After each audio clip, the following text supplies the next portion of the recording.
Tanti regioni del centro con rasserenamento. Allora, qui non so se lo vedete dai riflessi, sì, forse sì, l'avete visto. Sotto al Senato abbiamo la celere perché pare che ci siano manifestazioni contro il governo sparse per Roma, o se le aspettino. A me non risulta, non ho visto niente. È passato la giornata in modalità indegna gazzarra per fare contenti, ecco, finita la benzina, che sarebbe il diesel in realtà, cioè il gasolio, per fare contenti quelli che ci chiedono di fare qualcosa. Abbiamo fatto qualcosa, ci siamo immolati, ci sono state delle colluttazioni in aula, c'è stato il lancio di qualsiasi tipo di oggetto, pressione sonora realizzata con appositi fischietti, poi vi mando una foto del mio. Adesso il presidente Casellati saprà che anche io sono un teppista, ma lei capirà che la disciplina di partito esige anche questa lieve violenza alla mia natura mite, notoriamente e remissiva. Ci sono espressioni sonora realizzata calpestando i banchi, insomma, e poi naturalmente a un certo punto niente. Cioè, se le cose devono essere votate, non è che, diciamo, il passo successivo è, diciamo, l'eliminazione fisica dell'avversario politico da cui, insomma, ci separano in alcuni casi migliaia di anni, in altri casi centinaia di chilometri, ma insomma speriamo che non sia questo il metodo che voi avete in mente quando ve la prendete con noi, in alcuni casi fra l'altro per un errore vostro, l'errore di aver votato i 5 Stelle. Lo so che adesso vi sembriamo migliori noi, a me sembravamo migliori anche prima, ma non ve lo vorrei far pesare. Comunque insomma la giornata è andata così, adesso con un po' di difficoltà dovute al traffico, spero di riuscire a mandare gli ultimi biglietti di auguri, dopodiché la settimana prossima qui non si fa niente. C'era stato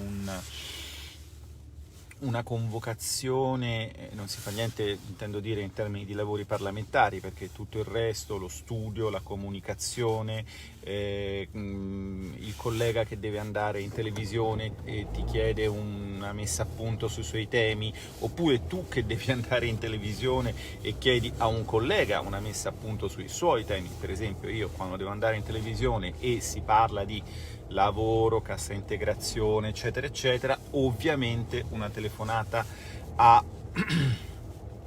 Claudio Durigon la faccio. Quando si va in televisione e si deve parlare di legge di bilancio, ovviamente una telefonata a Massimo Garavaglia la faccio. Quando si va in televisione e magari c'è da parlare di fisco, rottamazioni, a che punto siamo con le scadenze, ovviamente una telefonata a Massimo Bitonci o a Alberto Gusmeroli la faccio, e loro sono fiscalisti, quindi queste cose ce le hanno più pronte di me, e quindi dietro ogni singolo e potrei continuare con gli esempi, se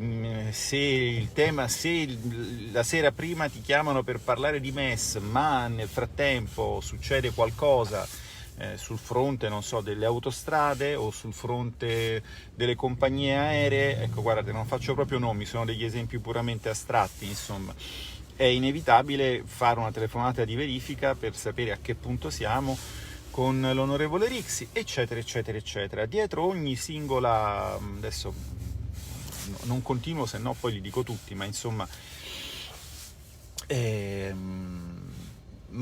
quello che voglio dire è che ognuno di noi, dietro ogni sua apparizione televisiva più o meno felice, più o meno incisiva, più o meno efficace, mette anche tanto studio, e quello fa parte del nostro lavoro, che non è stare in aula a fare l'indegna gazzarra, che per carità quando ci vuole, perché onestamente diciamo così, le modalità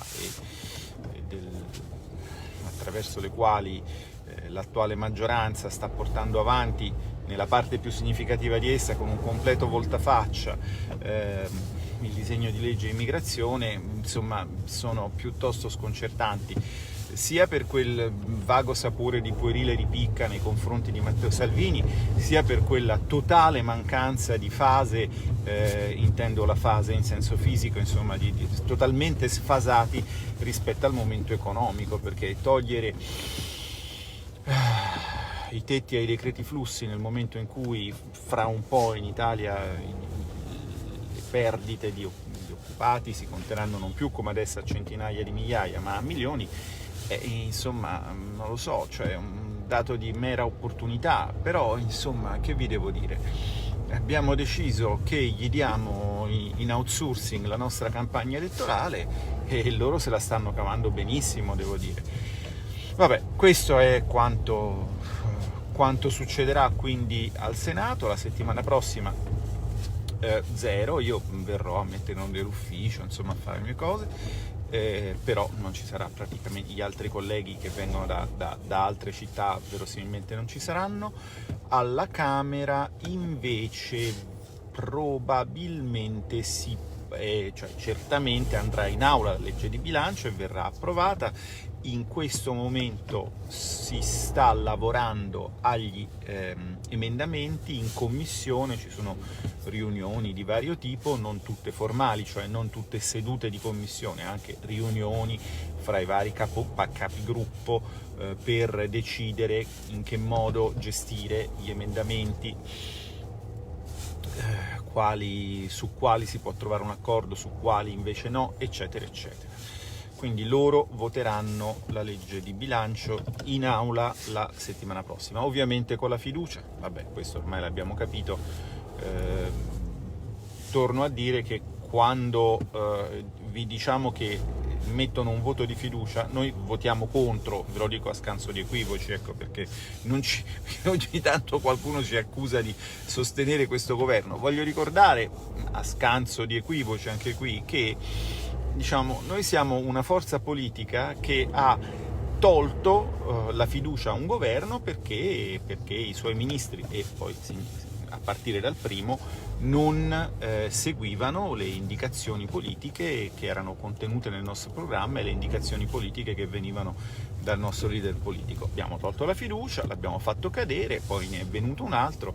È una bella differenza rispetto a chi, diciamo, rinnega il proprio passato per non perdere posizioni o incarichi, insomma. Questo dovrebbe essere capito ed apprezzato.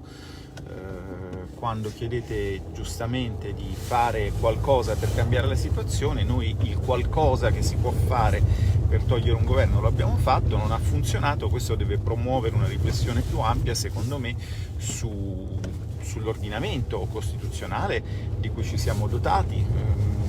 Sbagliando si impara, insomma, incontrando difficoltà ci si pone il tema di come risolverle. Torno sempre a dire che il problema della politica è fondamentalmente un problema di responsabilità, bisogna poter attribuire correttamente a chi le effettua le responsabilità delle scelte.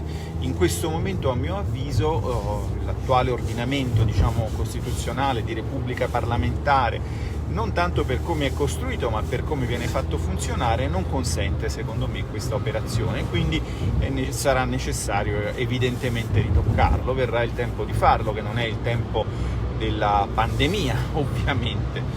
Allora, noi invece torneremo in aula dal 28 al 30, dal 28 al 30, per l'approvazione della legge di bilancio più rapida della storia. Vabbè, risparmio qualsiasi commento, anche perché onestamente non starebbe a me farne né di commenti né valutazioni né tantomeno moniti o quello che è. Ne abbiamo già parlato. Vabbè. È un problema di forma ed è anche un problema di sostanza, anche perché poi che cosa succederà? Succederà ovviamente che, siccome il Senato è stato, diciamo così, spossessato della possibilità di intervenire in legge di bilancio, che significa per i parlamentari, diciamo i politici, quelli di lungo corso fondamentalmente, cioè the others, portare soldi, un soldino sul proprio territorio, no? E essendo stati diciamo privati, spossessati di questo importante momento, di questo importante esercizio di democrazia che in gergo si chiama marchetta, che cosa vorranno gli onorevoli senatori di maggioranza? È molto semplice: vorranno avere anche il decreto ristori quinquies, che da decreto ristori diventerà un omnibus ingestibile e inguardabile, una sorta di, diciamo, legge di bilancio en travesti, che servirà appunto agli onorevoli colleghi della maggioranza per fare tutte quelle marchette che non hanno potuto fare in legge di bilancio, perché se anche sono riusciti a portare avanti un provvedimento al loro caro, evidentemente, diciamo così, alla Camera l'emendamento deve essere presentato a firma di un deputato, quindi il nome non ce l'hanno potuto mettere. Fra parentesissime, comunque, tutto sto discorso, sta vanagloria di mettere il nome sull'emendamento per spenderselo nel giornalino locale e fare vedere che si è vicini al territorio, perché tu sei vicino al territorio se ti occupi naturalmente dei problemi del territorio, ma sei vicino al territorio anche se ti occupi delle porcate che arrivano da Bruxelles. Questo vorrei che non venisse dimenticato.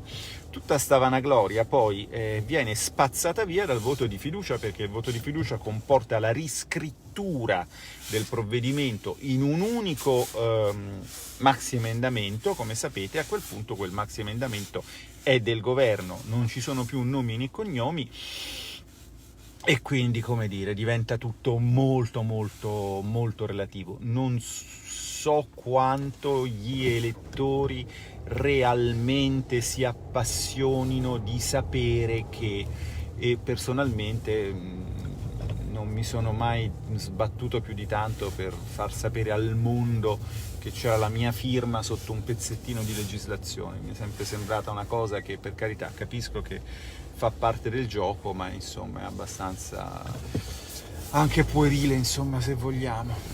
Vabbè, quindi noi avremo il ristori quinquies, ma questo a gennaio, e a valle del voto di un altro scostamento da 20 miliardi, dopo aver passato il periodo fra Natale e Capodanno a Roma a votare la legge di bilancio. I colleghi Camera invece in teoria in quel periodo sono liberi, ma forse alcuni dovranno tornare. Perché? Perché c'è l'atto governo 222, che è il regolamento del cosiddetto patrimonio destinato. Se vi ricordate, il decreto rilancio che venne emanato, dunque il rilancio era il decreto che si doveva chiamare aprile, che venne emanato a maggio.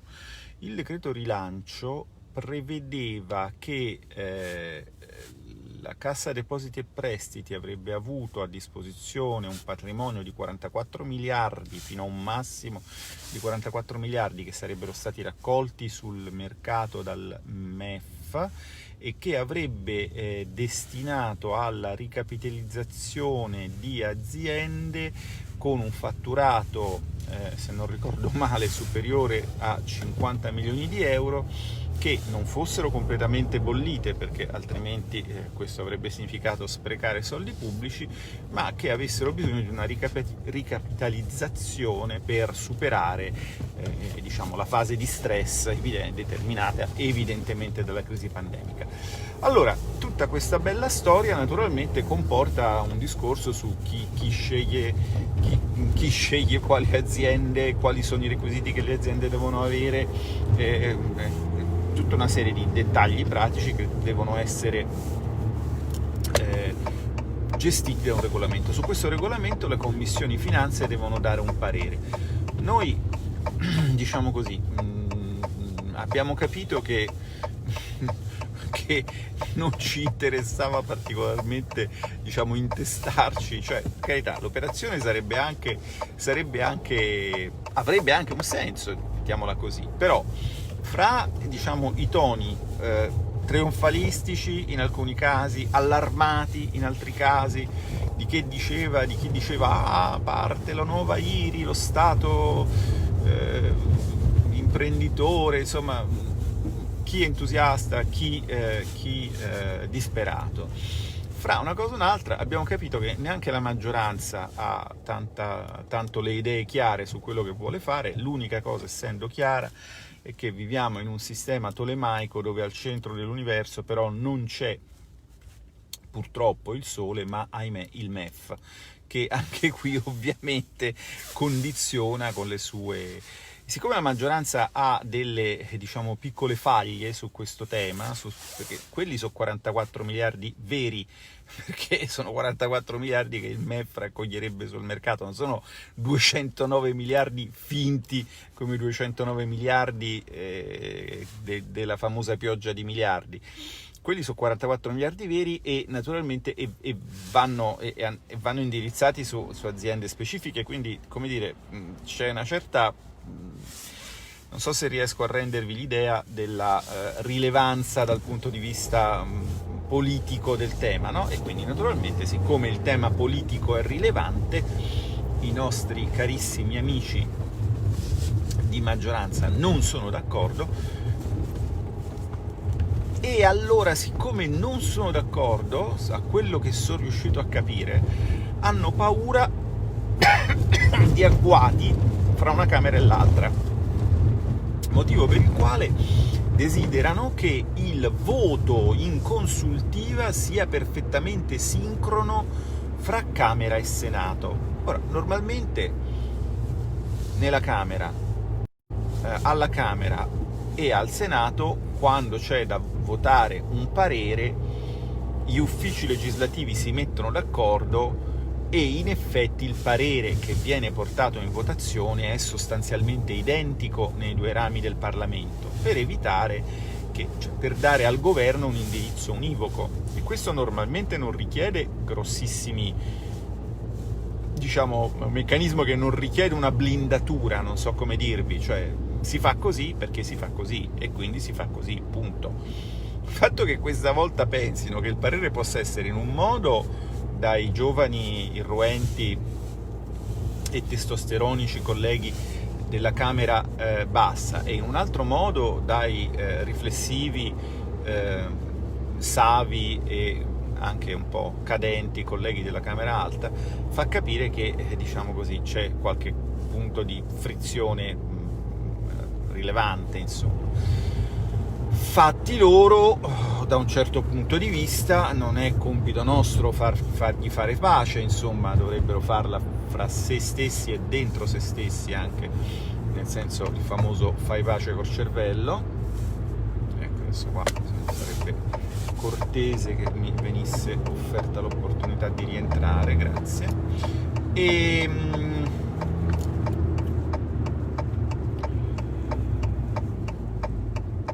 Però purtroppo, come tutte le questioni, anche questa non può essere liquidata con un banale fatti loro, perché saranno anche fatti loro, ma sono soldi nostri, cioè vostri, e quindi nello sterminato mare delle cose di cui non me ne può fregare di meno, mi toccherà adesso nel weekend leggermi anche questo affascinante regolamento, farmi un'idea, parlarne in riunione di dipartimento con i colleghi Camera che nel frattempo, a differenza di noi, hanno avuto la possibilità di audire esperti su questo tema. A noi le audizioni non sono state, diciamo, concesse. Magari andarci a vedere i filmati delle audizioni che sono state fatte alla Camera per capire dalle risposte che non sono state date quali sono i problemi che il provvedimento ha. Insomma, non ci si annoia, c'è sempre qualcosa da fare. Vabbè, quindi questa non era l'ultima giornata di lavori parlamentari al Senato, quindi le considerazioni di fine anno le faremo il 30 e il 31. Io adesso vi lascio e vi ringrazio come sempre per il sostegno e per l'attenzione.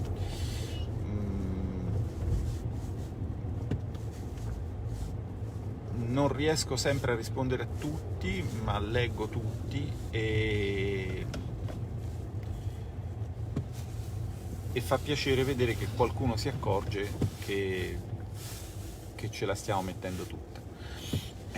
Per chi non se ne accorge, ovviamente non è colpa sua, è colpa nostra, faremo meglio.